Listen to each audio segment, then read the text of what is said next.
السلام علیکم سامعین، حاضر خدمت ہے فرحت اشتیاق کے ناول کی اگلی قسط، ہم سفر کی اگلی قسط۔ اب اس کے سامنے دو اہم ترین کام تھے۔ پہلا یہ کہ شہر کے سب سے بہترین کارڈیولوجسٹ سے نزدیک ترین اپوائنٹمنٹ لے لے، اور دوسرا اپنی بیٹی کے لیے اس کی شایان شان رہائش کا انتظام کرے۔ جو اس کا گھر تھا وہ اس کی بیٹی کا ہی تھا، اس کا حق تھا کہ وہ اپنے باپ کے گھر جائے، وہاں رہے، مگر اس طرح بالکل اچانک وہ اپنے گھر نہیں لے جا سکتا تھا، اور وہاں اکیلا نہیں رہتا تھا۔ وہاں اس کی ماں بھی رہتی تھی، ساری دنیا میں وہ واحد شخصیت جو خرد احسان کے ہر کرتوت سے واقف تھی۔ وہ ایک دم سے حریم کو ان کے پاس لے جا کر ان کے اعصاب اور ان کے جذبات کو کسی کڑی آزمائش اور توڑ پھوڑ سے نہیں گزارنا چاہتا تھا۔ کیا کہے گا اپنی ماں سے؟ میری گھر سے بھاگی ہوئی 4.5 سال بعد گوشہ گمنامی سے نکل کر میری بیوی اچانک واپس آ گئی ہے۔ میری ایک بہت بیمار بیٹی ہے 4 سال کی، وہ بھی اس کے ساتھ ہے۔ وہ مرد تھا، اتنی بڑی بات آسانی سے جھیل گیا، مگر اس کی ماں ایک کمزور اور بوڑھی عورت ہے۔ وہ اپنی 4 سالہ پوتی کے ہونے کی خبر پا کر اس اطلاع کے ساتھ وہ شدید بیمار اور نہ جانے کس اذیت، کس دکھ اور کس اضطراب سے گزریں گی۔ وہ اتنے بڑے صدمے دیکھ چکی تھی کہ اب انہیں ایسی کوئی بھی ایک بات ایک دم بتانا آزمائش میں مبتلا کرنا تھا۔ اس نے سوچا تھا کہ انہیں حریم کے وجود سے آگاہی کچھ وقت ٹھہر کر اور حریم کے صحت مند ہو جانے کے بعد دے گا۔ اس نے چند فون گاڑی میں بیٹھے بیٹھے ہی کیے۔ رات ہو گئی تھی۔ شہر کے تمام اچھے کارڈیولوجسٹ کے متعلق معلومات حاصل کرنے کے باوجود کہیں پر بھی اپوائنٹمنٹ نہیں لے سکا تھا۔ اپوائنٹمنٹ کے لیے اسے صبح کا انتظار کرنا تھا، مگر اپنا دوسرا کام وہ بھی کر سکتا تھا۔ وہ اسی وقت 3 اسٹیٹ ایجنٹس سے ملا۔ پیسہ ہاتھ میں ہو تو کوئی کام ناممکن نہیں ہوتا۔ رات 12 بجے ایک پوش علاقے کی شاندار ترین رہائشی عمارت سے باہر نکل کر وہ اپنی گاڑی میں بیٹھ رہا تھا، تب اس بلڈنگ کے فرسٹ فلور پر 4 کمروں کا انتہائی لگژری فرنشڈ اپارٹمنٹ کرائے پہ حاصل کر چکا تھا۔ کل صبح ڈاکٹر سے اپوائنٹمنٹ لینے کے بعد یہاں کر ضرورت کا کچھ سامان رکھنا تھا۔ اس کا ارادہ تھا کہ وہ کل شام یا رات تک اس سارے کام سے فارغ ہو کر اپنی بیٹی کو یہاں لے آئے گا۔ تمہیں کیا ہو گیا خرد؟ اشر نے حریم کو اپنی بیٹی تسلیم کر لیا ہے، بجائے اس بات پر خوش ہونے کہ تم نہ جانے کہاں کا قصہ لے بیٹھی ہو۔ اشر کے چلے جانے کے چند گھنٹوں بعد رات اس کی افشین سے فون پر بات ہو رہی تھی۔ صرف تسلیم نہیں کیا، وہ اس پر حق بھی جتا رہا ہے۔ میں اسے صرف حریم کے علاج کے لیے پیسے مانگے تھے اور وہ… افشین نے اس کی بات کاٹ دی۔ اس میں برائی کیا ہے خرد؟ صرف اپنی انا کا مت سوچو، حریم کا سوچو۔ اگر اس سنگ دل انسان کے دل میں اللہ نے رحم ڈال ہی دیا ہے کہ وہ حریم کو اپنی بیٹی مان رہا ہے، تو تم بچگانہ پن کا ثبوت کیوں دے رہی ہو؟ اس وقت تمہارے سامنے حریم کا علاج ہونا چاہیے۔ فی الحال اہمیت اس کی زندگی کی، اس کی صحت کی ہے۔ افشین اسے تدبر سے سمجھا رہی تھی۔ حریم کو اس شخص نے اپنی بیٹی کہا تھا، اسے خوشی نہیں ہوئی تھی۔ وہ اپنے دامن پہ پڑے چھینٹے دھلنے پر کوئی مسرت محسوس نہیں کر رہی تھی، بلکہ اسے غصہ آیا تھا۔ یہ زبانی دعویٰ کرنے والا باپ جو اپنی بیٹی کی زندگی کے کسی بھی مرحلے پر کبھی اس کے سامنے نہ تھا، تقدیر نے اسے کس موڑ پر لا کر کھڑا کیا ہے۔ وہ اتنی بے بس ہو گئی ہے کہ اس شخص کے سائے میں اپنی بیٹی کو رکھنے کے علاوہ اس کے پاس کوئی چارہ نہیں ہے۔ افشین سے بات ختم کر کے وہ موبائل میز پر رکھے حریم کے پاس آئی۔ وہ گدے پر لیٹی اس کے لاکٹ سے کھیلتی نظر آئی۔ زمرد اور ڈائمنڈ سے سجا یہ بہت بیش قیمت اور بہت خوبصورت لاکٹ تھا۔ اسے اپنے وجود سے کبھی جدا کرنے کا اس نے وعدہ کر رکھا تھا کہ کبھی بھی جدا نہیں کرے گی، مگر خود سے کیا ہر وعدہ اسی روز ٹوٹ گیا تھا جب اسے سرکاری اسپتال میں موت سے لڑتے اس نے اپنی بیٹی کو جنم دیا تھا۔ تب ان تنہائیوں میں نفرت کی انتہا پر پہنچ کر اس نے وہ نیکلس گلے سے اتار کر پھینک دیا تھا، جو غالباً کسی ایماندار نرس نے وہاں فرش پر پڑا دیکھ کر اس کے بیگ میں ڈال دیا تھا۔ پھر وہ نیکلس اس کے بیگ کے سامنے والی جیب میں سالوں پڑا رہا۔ یہ تو ابھی 6 ماہ قبل جب کارڈیولوجسٹ کے علاج کے پاس کراچی علاج کے لیے آئی، تب اس بیگ کو الماری سے نکالا تاکہ اس میں اپنا اور حریم کا سامان رکھ سکے۔ تب اس بیگ میں سے وہ نیکلس نکلا تھا۔ حریم بیڈ پر اس کے ساتھ بیٹھی ہوئی تھی۔ اس کے اٹھانے سے قبل ہی اس نے نیکلس اٹھا لیا۔ الٹ پلٹ کر توجہ سے دیکھتے اس کے ہاتھ میں موجود لاکٹ کھل گیا اور لاکٹ میں موجود تصویریں اس کی نگاہوں کے سامنے آ گئی تھیں۔ ماما، یہ کون ہیں؟ یہ تمہارے پاپا ہیں حریم۔ ایک نہ ایک دن اسے اس کے باپ کے متعلق سوال ضرور کرنا ہی تھا۔ وہ حریم کا ذہن خراب نہیں کرنا چاہتی تھی۔ پھر اس نے حریم کے ذہن پر باپ کا ایک اچھا نقش بٹھانا شروع کیا تھا۔ حریم کو اس تصویر سے متعارف کروانے کے لیے اس نے بتایا کہ پاپا کہیں بہت دور دوسرے شہر میں رہتے ہیں، وہ حریم سے بہت پیار کرتے ہیں۔ تبھی اس نے بہت چھوٹی اور ناسمجھ بچی کی ذہنی سطح کے مطابق اس کے باپ کے کہیں دور دراز رہنے کی جگہ بہت خوبصورت اور فرضی کہانی اسے سنائی تھی۔ اس نے اسی روز خود سے پختہ عہد کر لیا تھا کہ حریم کے سامنے اس کے باپ کا ایک بہت اچھا خاکہ پیش کرے گی۔ 2-3 سالوں بعد جب حریم ذرا سمجھدار ہو جائے گی اور سوچنے کے قابل ہو جائے گی کہ دوسرا شہر آخر کتنا دور ہے جو اس کا باپ اسے ملنے ہی نہیں آتا، تب اس کے کسی ایسی بات سوچنے سے پہلے ہی وہ اس کے لیے ایسے جیتے جاتے باغ کو مار دے گی۔ اس کا بہت اچھا، بہت محبت کرنے والا آئیڈیل باپ جو اس کے پاس آنے ہی والا تھا، موت نے اسے آ لیا۔ حریم کے لیے باپ کی موت کو قبول کرنا آسان ہوگا بنسبت اصل تلخ اور ذلت آمیز سچائی جاننے کے۔ حریم نے وہ لاکٹ اسے لینا چاہا۔ اس نے چین سے نکال کر وہ لاکٹ اسے دے دیا، اور لاکٹ حریم کے دیگر کھلونوں کے ساتھ پڑا رہتا تھا، اور دن بھر اپنے کھلونوں سے کھیلنے کے دوران 5-6 ماہ سے اسے اس تصویر کا ایک ایک نقش اچھی طرح پہچان گئی تھی۔ وہ اس کے خیال میں اس کی ماما نے ٹھیک کہا تھا، فوٹو والے پاپا اس سے پیار کرتے تھے، اور دوسرے شہر میں جو بہت دور تھا آ بھی گئے ہیں۔ اس سے آگے سوچنے سمجھنے کی اس کی عمر ہی نہیں تھی۔ وہ خاموشی سے آ کے حریم کے برابر گدے پر لیٹ گئی، اپنے کھلونے سے کھیلتی، لاکٹ کو کھولتی بند کرتی حریم اپنے کام میں مگن رہی۔ یہ کمرہ جو ریحانہ نے سونے کے لیے اسے اور حریم کو دے رکھا تھا، دراصل ان کے اس چھوٹے سے فلیٹ کا دوسرا کمرہ تھا۔ وہ لوگ بطور ڈرائنگ روم کے اسے استعمال کرتے تھے۔ 2 چھوٹے چھوٹے کمروں کا فلیٹ ان کی کائنات تھی۔ ان دونوں خیرت اور حریم کے زیر استعمال تھا یہ ڈرائنگ روم۔ خیرت کو اس بات کا بہت احساس تھا کہ ان لوگوں کی وجہ سے فضا بیچاری پڑھنے کے لیے فلیٹ میں کوئی جگہ ہی نہیں بچی ہے۔ اتنی زحمت اٹھانے کے باوجود مجال ہے ریحانہ یا فضا نے اس پہ کوئی بات ظاہر کی ہو۔ اس کی وجہ سے بہت مشکل پیش آ رہی تھی۔ ان کی مہمان نوازی اور خلوص کی وجہ سے ان کی احسان مند تھی۔ بھائی شادی کے لیے کیوں نہیں مان جاتے ممی؟ آپ انہیں فورس تو کریں، آخر اس طرح تنہا زندگی کب تک گزاریں گے؟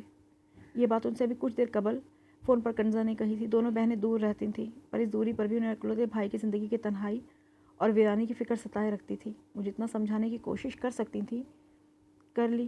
دیکھو بیٹا، اسے قائل کر پاؤں گی، کوشش تو پوری کر رہی ہوں، ایک دکھ بھری سانس بھرتے ہوئے انہوں نے کنزا کو جواب دیا۔ اس سے گفتگو کے دوران انہوں نے خود کو بدقت روکنے سے روکے رکھا، مگر اب فون بند کر دینے کے بعد وہ اپنے کمرے میں تنہا بیٹھی بری طرح رو رہی تھیں۔ وہ ایک بہت بہادر اور حوصلہ مند عورت تھی، NGO چلانے والی ایک مشہور سوشل ورکر۔ لوگ انہیں کامیاب سوشل ورکر اور پروفیشنل کے طور پہ جانتے تھے۔ کبھی کسی نے انہیں روتے نہیں دیکھا تھا۔ پھر اکلوتے بیٹے کی زندگی کی بربادی، ان کا دل کتنا کٹتا تھا۔ وہ انہیں کیا بتاتی کہ اشر اس موضوع پر ان کی کوئی بات سننے کے لیے تیار ہی نہیں ہے۔ جو کچھ خیرت نے اس کے ساتھ کیا تھا، اس کی سزا وہ خود کو دے رہا تھا۔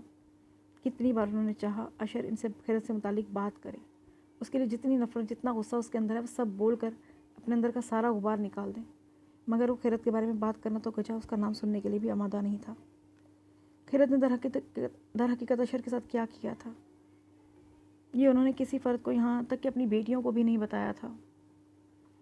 سمونا اور کنزا بس یہ جانتی تھیں کہ خیرت کسی وجہ سے بغیر کچھ بتائے اشر کو چھوڑ کر چلی گئی ہے، اور اشر نے خیرت کے چلے جانے کو دل پر اتنا لے لیا ہے کہ اب زندگی کو نئے سرے سے شروع کرنے پر آمادہ ہی نہیں ہے۔ وہ پوری رات آفس سے گھر نہیں آتا، گھر آ جاتا تو ساری رات کمرے میں جاگ کر سگریٹیں پیتے گزار دیتا ہے۔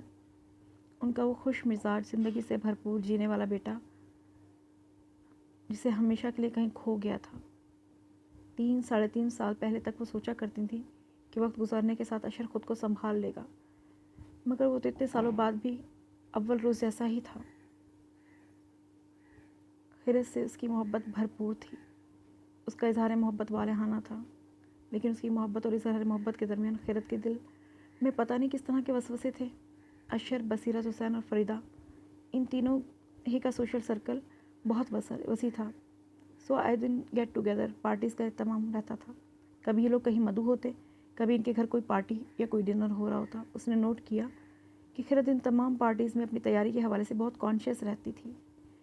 اب سے کیا ہوا، کیسے ہوا، کیوں نہیں، وہ نہیں جانتا تھا، لیکن اس نے محسوس کیا تھا کہ اس کے حلقہ احباب میں شامل ماڈرن اور اسٹائلش لڑکیوں کے ساتھ اپنا موازنہ کرتی رہتی ہے، اور یہ بات اسے بالکل اچھی نہیں لگتی تھی۔ اگر وہ کسی مل آنر انڈسٹریلس کی بیٹی نہیں تھی، اگر اس نے کسی نامی گرامی مشہور تعلیمی ادارے سے تعلیم حاصل نہیں کی تھی، تو یہ کوئی کمی نہیں تھی، یہ کوئی برائی نہیں تھی۔ وہ چاہتا تھا کہ خیرت اپنے بارے میں ویسی ہی کانفیڈنٹ، ویسی پر اعتماد رہے جیسے پہلے تھی۔ کسی بیوروکریٹ کی بیٹی ہونے سے اس کو کوئی دلچسپی نہیں تھی کہ وہ کسی بڑے بندے کی بیٹی سے شادی کرتا۔ اسے کوئی دلچسپی نہیں تھی کہ اس کے والد صاحب کیا کرتے تھے۔ اس جیسی مغرورانہ انداز میں پوچھے جانے والے ان سوالوں کا جواب دیتے ہوئے خود کو وہ ان کے مقابل کم تر سمجھنے لگی تھی۔ وہ جانتا تھا اس کی کلاس کی اکثر خواتین انسانوں کو ان کی خوبیوں اور خامیوں سے نہیں، ان کی حیثیت اور فیملی بیک گراؤنڈ سے تولا کرتی ہیں، لیکن وہ خیرت کو بتا دینا چاہتا تھا کہ نہ پہلے کسی سے کمتر تھی، نہ اب وہ کسی سے کمتر ہے، لیکن اسے کوئی مناسب موقع ہی نہیں مل رہا تھا۔ اور پھر اس روز جب انہوں نے ایک پارٹی میں جانا تھا، تب اسے موقع خود خیرت نے ہی دے دیا۔ آفس سے آنے کے بعد کمرے میں ڈرائنگ روم میں بیٹھا ایک فائل کے مطالعے میں مگن تھا. ایک اہم رپورٹ تھی جو اسے آج شام ہی ان کے دبئی کے برانچ آفس میں مارکیٹنگ مینیجر کی جانب سے وصول ہوئی تھی. وہ کافی سنجیدگی اور انماک سے رپورٹ دیکھ رہا تھا. خیرت بھی ڈرائنگ روم میں داخل ہوئی اور کپڑوں کے بارے میں پوچھ رہی تھی. زیادہ اچھا کام گرین ساڑی پر ہے، مگر رات کے فنکشن میں بلیک کلر زیادہ اچھا لگتا ہے نا؟ فائل سے سر اٹھائے بغیر ایک نظر اس پر ڈالی اور سرسری انداز میں جواب دیا. اس کی توجہ پوری کی پوری زیر مطالعہ رپورٹ پر تھی.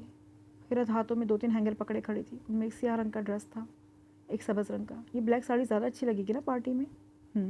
اس کا جواب پھر سرسری تھا. آپ میری بات نہیں سن رہے نا؟ سن تو رہا ہوں.